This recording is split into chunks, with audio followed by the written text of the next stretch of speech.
Hello, IT 198W students. This is a video talking about technical writing versus academic writing, which is the subject of Chapter 1 and the subject of your first homework assignment.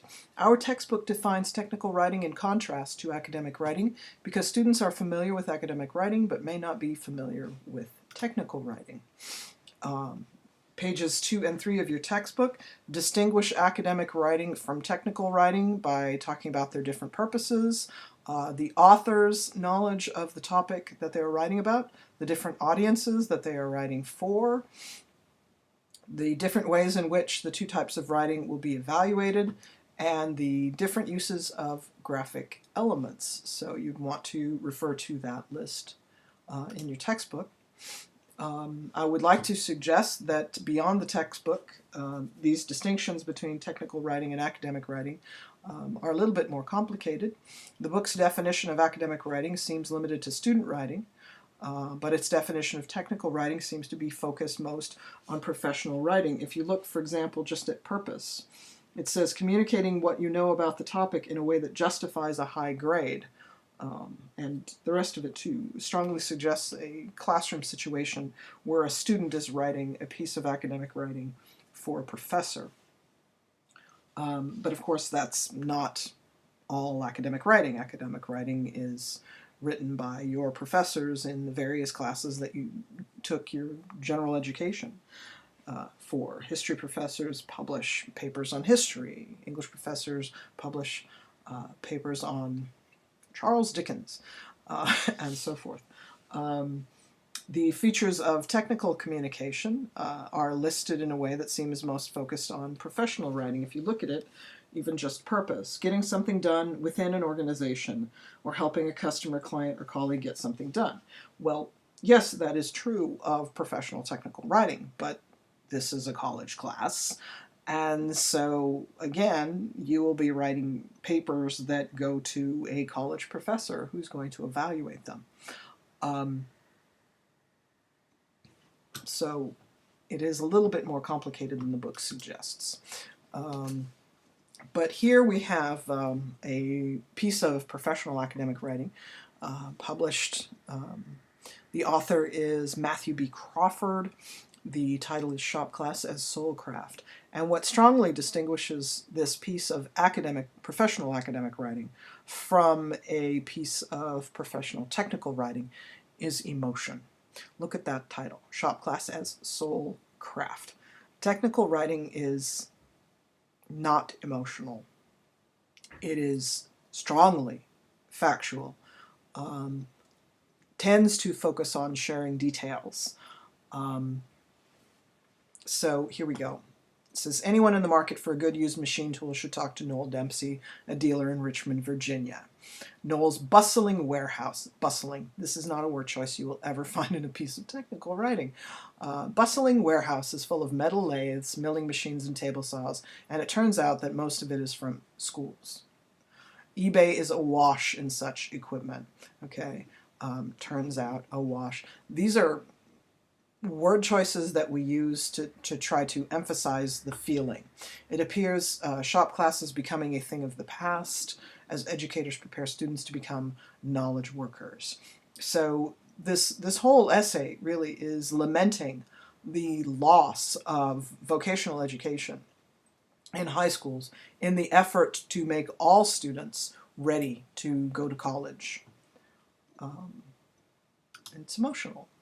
Wayne Booth's article is also an emotional piece of academic writing. Last fall, I had an advanced graduate student, bright, energetic, well-informed, whose papers were almost unreadable. Now that is truly sad. I, as a person who once upon a time was an advanced graduate student in English literature, would weep at the thought of anybody in the situation of being so advanced in one's profession and yet being unable to write satisfying papers for my professor.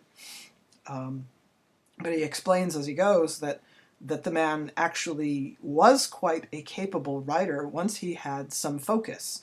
Once he discovered a sense of audience and purpose, his writing became very good, very strong. Okay, so there we go. Crawford and Booth write professionally. The writing they produce is meant to inform and persuade. Their work has various audiences. However, they have different audiences. Crawford's article engages a popular audience of readers, including non-specialists, while Booth's audience seems to be college professors, and particularly those who require students to write papers. So it's a much narrower audience there, but still both academic. This OSHA white paper is a piece of technical writing. An injury and illness prevention program is a proactive process to help employers find and fix workplace hazards before workers are hurt. We know these programs can be effective at reducing injuries, illnesses, and fatalities. Now, although the subject of injured workers might be considered a sad one, the treatment of the problem is not emotional. It's very factual. Many workplaces have already adopted such approaches as the Injury and Illness Prevention Program, for example, as part of OSHA's cooperative programs. Not only do these employers experience dramatic decreases in workplace injuries, but they often report a transformed workplace culture that can lead to higher productivity and quality, reduced turnover, reduced costs, and greater employee satisfaction. Now, we may get a sort of a happy feeling about this, but the word choices, nevertheless, do not really drag us into feeling. They instead suggest there is a problem with workers being hurt, and this prevention program has the potential of helping us reduce this problem, and so perhaps we should go for it. Okay, so it's got a definite purpose. This set of instructions for filling out a 1040A is also a piece of technical writing. I took just a small snippet. When and where should you file? File Form 1040A by April 17th, 2018. The due date is April 17th instead of April 15th because April 15th falls on a Sunday and April 16th is the Emancipation Day holiday in the District of Columbia, even if you do not live in the District of Columbia. If you file after this date, you may have to pay interest and penalties. See interest and penalties, and it follows like this. IRS, it's kind of a marvel to read, but the IRS instructions for filing are loaded with all of these see this or see that because it's copious. The quantity of information that is offered for every single taxpayer in the country on every single possibly relevant topic that everybody needs to know about. So there's an awful lot of this referencing back and forth. And very, very specific word choices, small words, small sentences. And there's just tons of this if you look up anything about filing taxes. Okay. For each document that we have looked at, who is the target audience and what is the purpose? That's the assignment for next time. And you want to consider these questions, although having the answers to these questions it's not as simple as saying, you know, if something has a problem or a solution, if something offers information, if something asks us to act, does that necessarily make it a piece of technical writing? Well, no, not really. A lot of times a main difference, really, it's tone, it's format, it's vocabulary, and you want to think about that. Is there an emotion or an attitude toward the topic? If there is, that is not a piece of technical writing. It is a piece of academic writing, very likely, or something else. What kind of vocabulary is used? If the vocabulary is obscure, not a lot of people know about it, but it's technical, things that are largely thought about by chemists or mechanical engineers, but a vocabulary that's not really used among the general public, that is probably a piece of technical writing. But complex vocabulary, as you can see, especially if you read through Wayne Booth or read through Matthew Crawford, you can have really obscure vocabulary, but it's a vocabulary that's understood by, shall we say, most everybody who's got a bachelor's degree, or most everybody who is widely read in history or philosophy or psychology. Anyway, vocabulary gives you big clues. How is the document formatted? Academic writing and any kind of writing really that's in-house, that's meant to be shared among people who do the same thing. A lot of times that's really white space and text.